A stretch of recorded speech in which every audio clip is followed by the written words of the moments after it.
Hi everyone, I'm Olivia Todd with the Fort Worth Public Library and welcome to Just a Dab. Today, we'll be painting a field of wildflowers. This elementary art video tutorial goes with our Just a Dab art kits, but you can still participate at home if you have a few simple things. The tools we're using for this painting are a sponge, cotton swabs, and a small flat paintbrush. The paint we are using is washable tempera paint. To allow us to get the most out of our paint, I recommend using a flat paint palette or a plastic plate. Only put out a few drops at a time, that way you use only what is needed. That will help make a small amount of paint last us through 8 paintings. Our main paint colors today are red, yellow, white, and green. We're going to break the painting down into a few steps. To get ready, we'll get our sponge wet and then gently squeeze out the extra water. We're going to do this in layers. The first layer will be the grass where our wildflowers grow. Take your sponge and a little green paint and paint in some low hills in the bottom third or so of your paper with big, bold side-to-side strokes. When you're satisfied with your grass, now it's time to start on the sunset. We'll be doing a blend of red and yellow, but there's a couple of steps.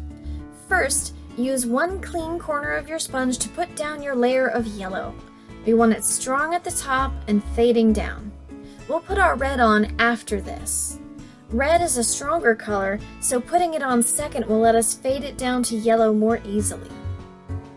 Once you're done with your yellow, you're going to start at the top with a dab of red paint and go side to side to put it on the paper so you like the way it looks.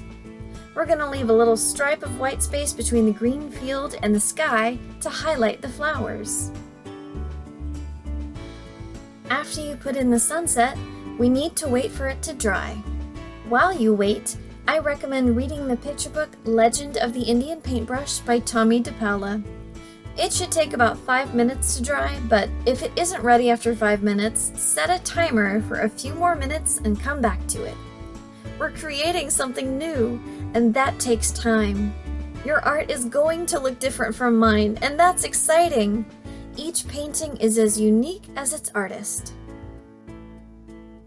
Now that your background is dry, it's time to move on to the flowers.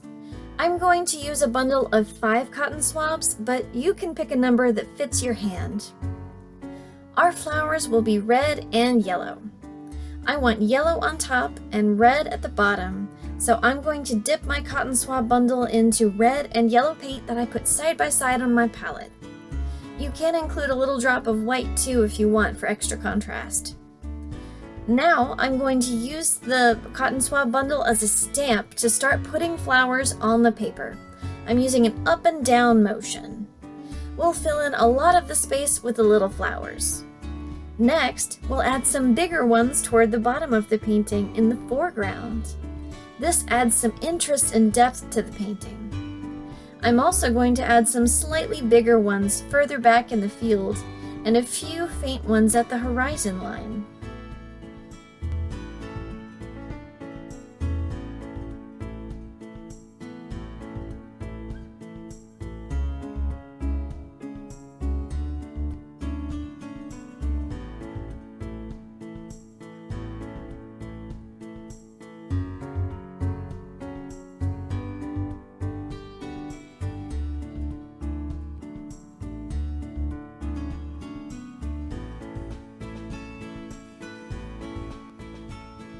The last thing to do is add the details of the stems and maybe some leaves.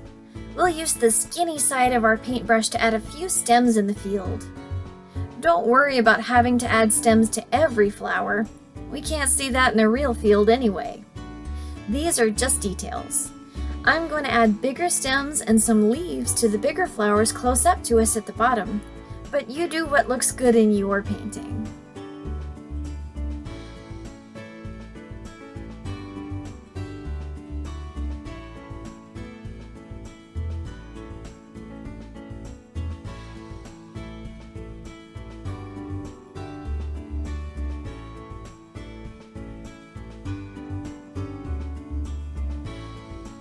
Great job, guys!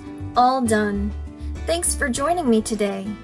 Don't forget to wash out your brush, palette, and sponge and let them dry so you're ready for next time.